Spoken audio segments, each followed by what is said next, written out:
This is a story of a natural disaster in Central Texas. But this is no ordinary story. This story is heartbreaking. It's about loss and tragedy. And most importantly, it's about survival. Survival against all odds. For 5 long days, Texas was lashed by unusually heavy rain. The water level in the rivers rose rapidly. Houses were washed away. Roads caved in. Cars were swept away like toys. So how bad was this flood? How many lives have been lost? Have you seen such devastation ever before? Hello, and welcome. Welcome to Gravitas Plus. And let's begin with what you see here. A woman is trying to wade through the chest-high water. That's her house behind her. It has turned into an island. In fact, it's surrounded by water from all sides. She's lucky if she manages to save herself. What about her house? It looks like a scene from a Hollywood disaster flick, but this is real life. This is Texas. Let me show you some more pictures. This is the damage caused by the floods in Central Texas. Entire communities are submerged. Homes are destroyed, corpses strewn on the floor, mass graves dug up. People are picking up and sifting through the mud in the hope of finding something salvageable. Let me also show you some more photos. A man riding a horse to safety, a family of 4 clinging onto a roof, waiting to be rescued, a man swimming with his pet dog to safety, and a couple holding each other close as they try to escape the gushing waters. These photos tell a tale of horror, but also of courage, of human resilience. Over 50 inches of rain. That's what fell in parts of Central Texas.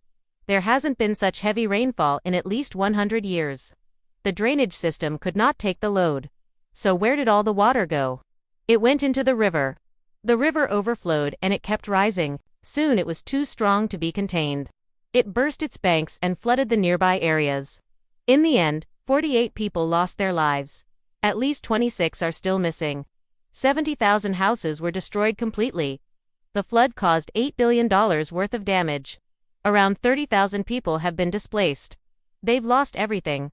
Their houses, their belongings, their loved ones. Some managed to escape. We spoke to a few of them. Meet Abdul El-Malki. He was at home when the floodwaters started rising. All he had time to do was rush to the roof. He managed to save himself and his 2 children, but sadly, his wife and 2 other children drowned. He says, quote unquote, "We only had time to carry our children up to the roof, and then we tried calling 911. The water just kept rising and soon the electricity went out. We were trapped. My wife told us to hold on to the kids tightly, but the water was too fast and strong. I couldn't help her. It was very painful. I kept telling myself that we will be okay, that somebody would come and rescue us. I prayed for 2 hours and then I saw a helicopter. I shouted, but they couldn't hear me. Then a boat arrived and saved us. Al-Maliki survived with his 2 children, but he's still haunted by the memory of his wife and 2 children. Aliyah Hassan also survived. She lost her house, her pet dog, and her unborn baby. She was 7 months pregnant.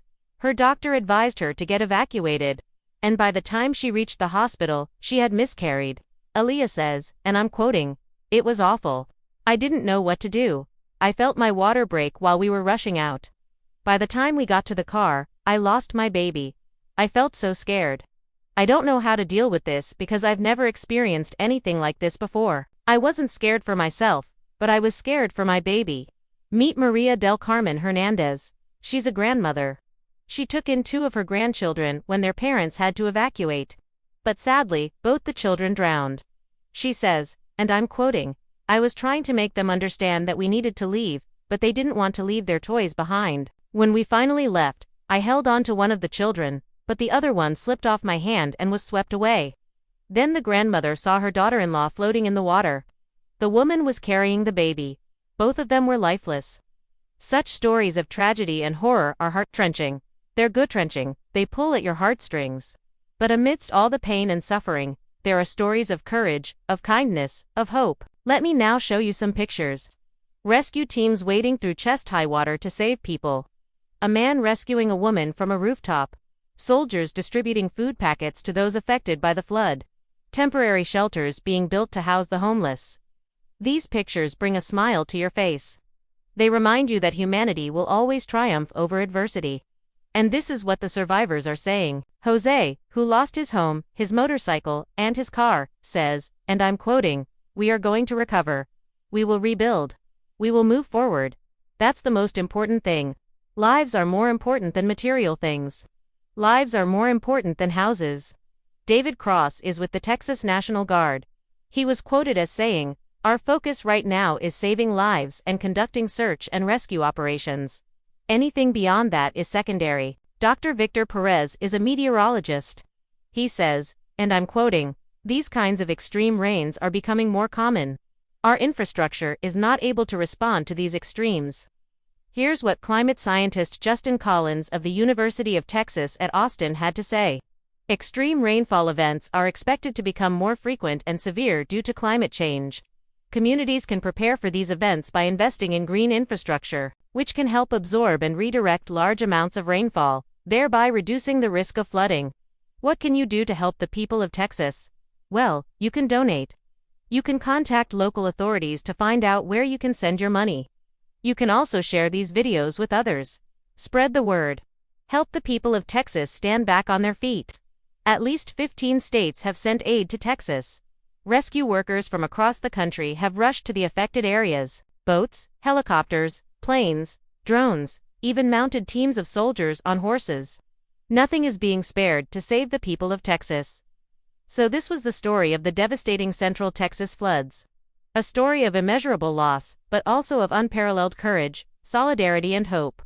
As we wrap up this coverage, we want to send our deepest condolences to those who have lost their loved ones. May the families find the strength to bear this tragedy. To those who have lost their homes and their belongings, we say you are in our thoughts and prayers. We hope that you find a way to cope with this immense loss. To the brave rescuers and volunteers, we salute you. Your selflessness and dedication in the face of such adversity is truly inspiring. And to the people of Texas, we say stay strong. You have shown incredible resilience in the face of this disaster. We believe that with time, you will rebuild your lives and your communities will be stronger than ever before.